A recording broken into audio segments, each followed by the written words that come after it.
Setiap hari latih diri, pantang mundur, terus maju. Selamat pagi teman-teman. Kita bertemu lagi di mata pelajaran Teknik Pemesinan CNC kelas 12. Kita sampai di pertemuan ke-11. Kita akan mulai belajar untuk memprogram di mesin CNC milling. Di sini mesin yang kita gunakan adalah Edumill dengan kontrol Mitsubishi M70. Kemudian dengan kode pemrograman kita menggunakan program manual dengan sistem ISO menggunakan program FANUC. Langsung saja kita mulai. Jadi kita akan memprogram CNC milling dengan kode ISO FANUC dengan kontrol Mitsubishi M70. Untuk yang pertama kita akan memprogram kontur luar, dan kita akan belajar bagaimana membuat subprogram. Langsung saja kita mulai pembelajaran hari ini. Yang pertama kita harus menyiapkan dahulu gambar kerja. Gambar kerja seperti ini. Jadi di sini ukuran luarnya adalah 100 kali 50 dengan ketebalan 15. Lalu yang dikerjakan adalah ukuran 90 kali 42 dengan kedalaman total adalah 5 mm. Di sini material yang kita gunakan adalah aluminium. Tanda-tanda seperti ini, permukaan ini artinya tidak dikerjakan. Artinya nanti kita hanya mengerjakan bagian kontur luarnya saja. Langsung saja, berikutnya adalah kita mengidentifikasi alat potong, kemudian material benda kerja dan parameter yang diperlukan. Untuk alat potong kita pilih end mill diameter 10. Kemudian material benda kerja tadi sudah ada di gambar kerja, aluminium. Kemudian cutting speed yang digunakan adalah antara 100 dan 200 mm per menit. Lalu putaran mesin kita hitung, kita gunakan saja nilai tengah 150. Jadi nanti 1000 CS, CS-nya adalah 150 dibagi pi kali D, diameternya adalah diameter cutter. Di sini ketemu RPM-nya adalah 4777 RPM. Lalu untuk feeding kita turunkan dari RPM. Ini dengan rumus FZ kali Z kali S, artinya pemakanan per gigi kali Z jumlah mata potong, kemudian S adalah kecepatan spindlenya. Jadi kita ambil 0,1 kali 4 kali 4777. Jadi feeding pemakanan nanti ketemu 1910. Nah, memang di CNC feedingnya menjadi sangat cepat karena fungsi dari CNC sendiri adalah produktivitas. Berikutnya kita identifikasi kedalaman penyayatan dan total kedalaman kontur. Tadi kedalaman kontur adalah 5. Total kedalamannya berarti kita tentukan 5. Lalu kita tidak mungkin menyayat ini langsung 5 mili. Kita tentukan kedalaman pemakanan setiap satu kontur. Di sini kita tentukan 1 mm. Kemudian dihitung total kedalaman dibagi kedalaman penyayatan atau pemakanan. Pengulangannya nanti ketemu 5 kali. Jadi pengulangan nanti berfungsi ketika kita gunakan subprogram. Nah, berikutnya kita tentukan titik 0 dan titik awal cutter atau pisau. Kita tentukan di tengah. Jadi titik nolnya kita tentukan di tengah. Kemudian titik awal pisaunya kita letakkan di luar benda kerja dengan jarak dari ujung benda kerja sebesar diameter cutter. Di sini diameter cutternya kita gunakan 10. Maka kita beri jarak 10 mili arah Y dari terluarnya benda kerja 50. Kemudian 10 mm arah X dari terluarnya benda kerja 100. Dengan perhitungan titik awal pisau itu berada 35 mm arah Y dan 60 mm arah X dari titik 0. Jadi ini untuk Y 35 dengan jarak seperti ini. Lalu yang X 60. Jadi koordinat awal pisau adalah X min 60 dan Y min 35. Jadi nanti kita gunakan sebagai awalan di sini karena untuk keamanan cutter itu atau pisau tidak boleh langsung turun di atas benda kerja, jadi harus di luar benda kerja. Berikutnya kita buat tabel koordinat untuk poin-poin lintasan kontur.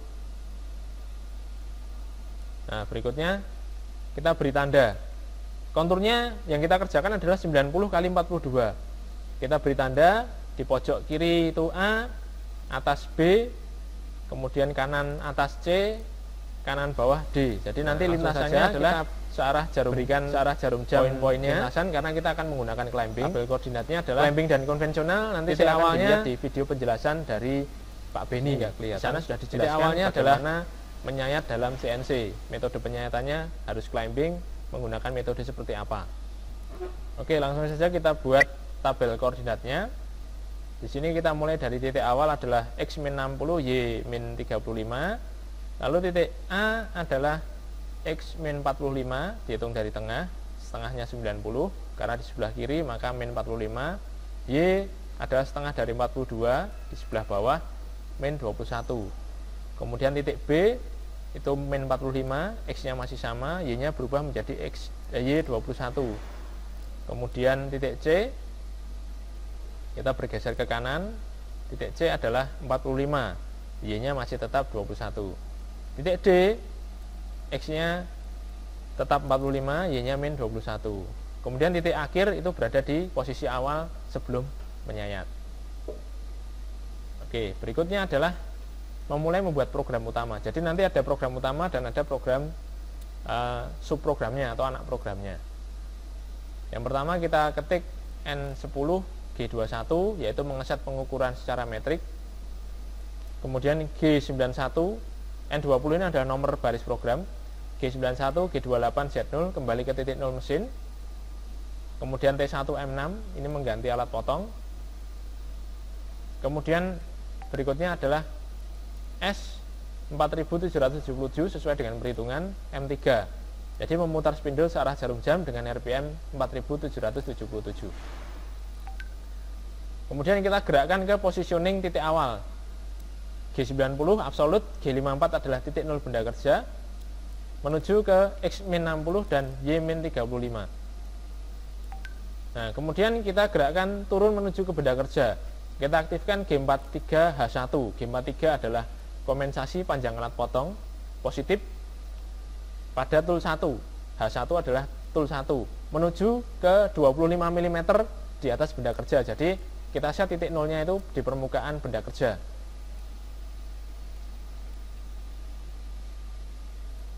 Kemudian yang berikutnya adalah kita menuju ke titik awal sebelum penyayatan di permukaan benda kerja, ke Z0-nya benda kerja. Kita turun G1 feeding 500. Kemudian kita aktifkan pendingin air M8. Berikutnya adalah N80 M98 H140 L5. Maksudnya adalah M98 ini adalah memanggil subprogram. Kemudian di sebelahnya ada format H. Ini adalah maksudnya adalah memanggil subprogram pada baris program di bawahnya N140. Nah, ini kenapa 140? Karena di bawah nanti tidak sampai 140. Jadi nanti kita ketik dulu sampai selesai, baru nanti kita edit. Kemudian L5 maksudnya adalah pengulangan sebanyak 5 kali. Tadi kita sudah menghitung jumlah pengulangan adalah 5 kali. Langsung saja, berikutnya adalah setelah subprogram selesai, maka kembali ke Z25, kita naikkan, bebaskan ke arah Z. Kemudian kita matikan spindle M5, matikan pulen. Nah, untuk kode M di sini tidak boleh dalam satu baris program yang sama. Jadi kode M harus satu baris, satu kode M. Jika menjadi 2, maka yang terbaca hanya 1 atau di mesin tertentu akan mendeteksi error. Lalu kembali ke 0 mesin. Setelah itu M30 program berakhir. Oke, kita akan membuat subprogram. Nah, pertama kita gerakkan dulu dari titik 0 secara inkremental Z-1, artinya kedalaman penyayatan kita turunkan min 1 dari kedalaman terakhir. Dari awal kedalaman pertama adalah Z0, jadi otomatis cutter akan turun Z-1 secara inkremen terhadap posisi terakhir adalah 0. Kemudian kita gerakkan menuju titik A, arah sumbu X. Di sini kita aktifkan kompensasi diameter. Kita gunakan G41 D1. Jadi kita simpan dulu kompensasi diameter itu di offset D1. Lalu di sini juga kita rubah sistem koordinat menjadi absolut. Nah, karena yang tetap itu adalah konturnya. Lalu feedingnya kita berikan feeding sesuai dengan perhitungan. Kemudian setelah menuju titik A, kita gerakkan menuju ke titik B, G1, Y21. Lalu menuju ke titik C, G1, X45. Lalu menuju ke titik D, G1, Y-21. Selanjutnya, kita tidak kembali menuju titik A, tetapi kita keluar dari sumbu X, tetapi melewati titik A, menuju ke X-60. Min-60 ini adalah pembebasan keluar titik akhir. Lalu menuju ke titik akhir Y, kita turunkan Y-35. Nah, selanjutnya kita matikan kompensasi diameter. Berikutnya kita ketik M99 untuk menuju kembali ke program utama. Dan jika pengulangan itu masih belum tercapai, maka akan diulangi lagi dari awal, dari N140, karena kita memanggilnya kemarin, kita memanggilnya tadi adalah M98 H140, artinya subprogramnya dimulai dari N140. Jadi ketika diulangi, karena posisi terakhirnya tadi dari Z min Z0, lalu pertama Z min 1, kemudian posisi Z nya tidak dirubah, maka Z awalnya menjadi Z min 1, lalu kita turunkan secara inkremental lagi Z min 1 jadi Z min 2, kemudian mengulangi kontur lagi. Demikian seterusnya sampai pengulangan itu selesai 5 kali, sehingga total kedalaman menjadi 5 mm. Nah, begitu pemrograman yang dilakukan. Jadi nanti yang kita program adalah program utama, dan subprogram ini mengacu pada bentuk konturnya. Nah, selanjutnya tinggal kita masukkan ke dalam mesin. Jadi kita ketikkan manual di mesin dan kita simulasikan di sana. Nah, untuk video berikutnya nanti akan saya jelaskan bagaimana mengetik program di mesin CNC. Nanti kita akan menggunakan simulator Swansoft. Saya harapkan nanti bisa menginstal di komputernya masing-masing, dan diusahakan di rumah itu ada komputer. Tetapi andai kata tidak bisa atau belum bisa mengusahakan komputer, atau bisa mencari simulator yang lain, atau paling tidak Anda memprogram secara manual dan ditulis tangan supaya nanti bisa dinilai jika ada soal, jika ada tugas. Jadi tidak ada simulator bukan menjadi alasan kemudian tidak mengumpulkan tugas. Tugas tetap harus dikumpulkan dalam bentuk program tulis dan dalam bentuk simulasi. Nah, bagi yang bisa melakukan simulasi itu ada keuntungan, nilainya maksimal. Bagi yang tidak bisa melakukan simulasi, maka nilainya tidak bisa kita berikan nilai maksimal. Kita berikan nilai maksimal sekitar nanti maksimal adalah 90, karena tidak ada simulasi. Supaya nanti memacu kalian, saya tidak memaksa untuk mengadakan komputer, tetapi akan lebih baik jika ada komputer yang digunakan untuk simulasi. Karena dengan simulasi nanti ketika pembelajaran tatap muka, Anda tidak begitu kesulitan ketika menghadapi mesin, karena simulator yang kita gunakan itu sama dengan kontrol yang dipakai di sini. Begitu. Sampai bertemu di video berikutnya untuk simulasi di mesin. Selamat belajar. Salam Mikael, Miko, Jo.